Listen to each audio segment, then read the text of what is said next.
If I told you that a highly intelligent, shape-shifting alien had landed on Earth over 500 million years ago, you probably wouldn't look toward the stars. You'd look toward the tide pools. See, we've always been taught that to be smart, you need a certain set of rules. You need a spine, you need to live for a long time, and you need to go to school to learn. But the octopus, it laughs at those rules. It is a parallel intelligence, a genius that evolved in a completely different direction than us. While our distant ancestors were still simple, jelly-like creatures floating in a prehistoric soup, the octopus's ancestors were already developing eyes, hearts, and a mind that can process the world in 8 directions at once. It is the master of a world we are only just beginning to understand.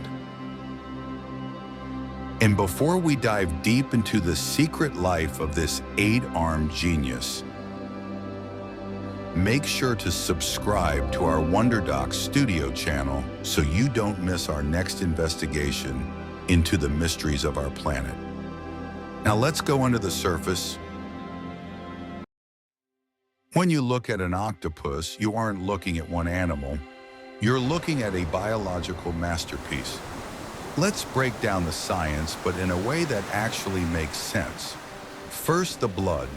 Ours is red because of iron. Theirs is blue because of copper. It's a protein called hemocyanin. Why does that matter? Well, in the deep, freezing, low oxygen parts of the ocean, iron-based blood would be like trying to run a luxury car on low-grade fuel. It just wouldn't work. Copper-based blood is their super fuel. It's what allows them to survive where we would freeze in minutes. But it gets weirder.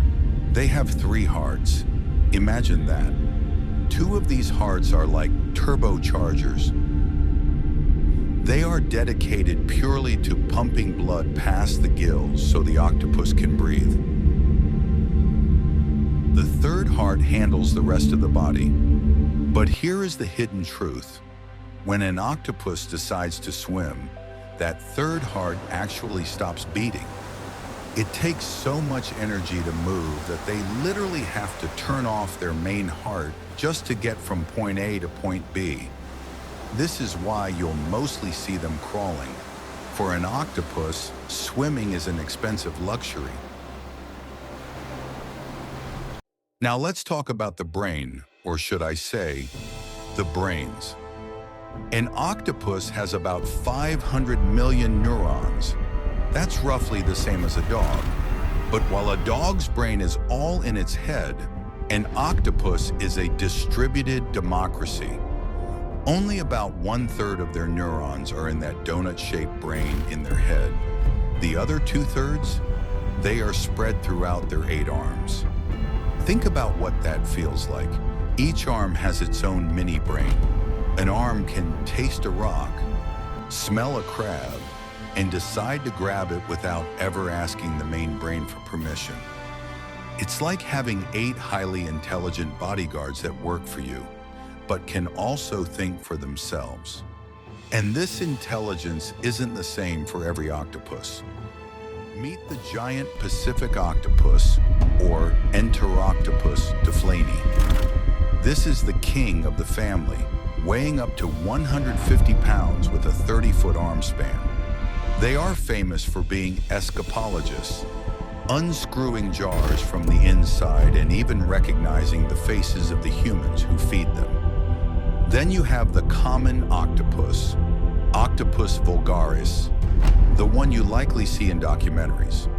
They are the scientists of the group, known for solving complex puzzles and navigating mazes better than some mammals.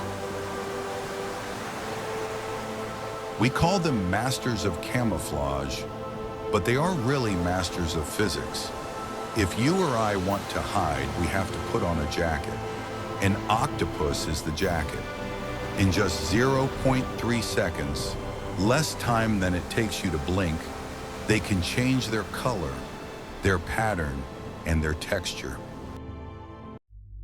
They have millions of tiny sacs of ink called chromatophores under their skin. Think of these like millions of tiny umbrellas. When they open, the color shows. When they close, it disappears. But here is the mind blower. Scientists have found that octopuses are actually colorblind. They see in black and white. So how do they match a colorful coral reef so perfectly? The theory is that they see with their skin. They have light-sensitive proteins in their body that detect the colors around them without using their eyes. It's a living invisibility cloak that we are only just beginning to decode. For a long time, we thought octopuses were loners, antisocial grumps of the ocean. But then we found Octopus and Atlantis. These are underwater cities off the coast of Australia where gloomy octopuses, Octopus tetricus, live together. They build dens out of scallop shells. They fight, they communicate, and they even evict each other like bad roommates. They are environmental engineers, sculpting the seafloor to fit their needs. And if you want to see a true performer, look at the mimic octopus, Octopus mimicus. This isn't just camouflage, this is acting. This species doesn't just hide. It pretends to be a venomous sea snake, or a lionfish, or a flatfish. It looks at its surroundings and says, "Who do I need to be today to survive?"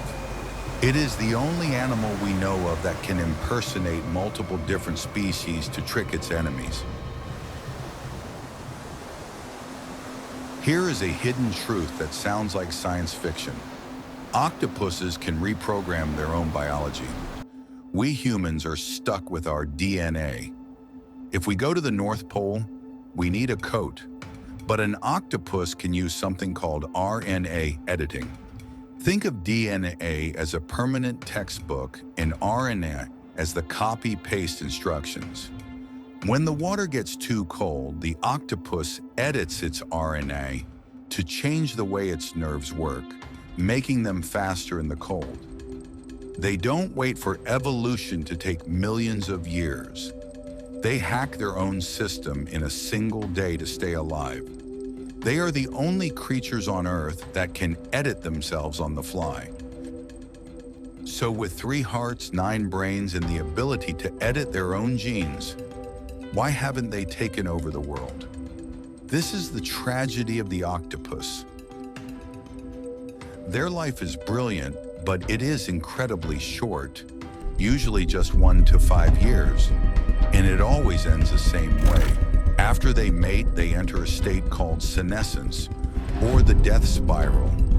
A mother octopus will lay thousands of eggs and then sit with them for months, never eating, blowing fresh water over them until she literally starves to death the moment they hatch. This means every single octopus is born an orphan. They have no parents to teach them, no schools, no history.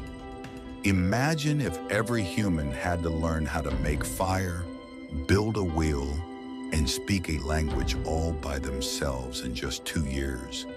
We would still be living in caves. The only thing standing between the octopus and world domination is time. They are the eternal students of the ocean, and it makes you wonder, if they lived for 80 years instead of 2, would we still be the ones at the top of the food chain? What do you think? If an octopus could leave a book for its children, what would it say about us? Let us know in the comments, and we'll see you in the next Wonder Docs documentary.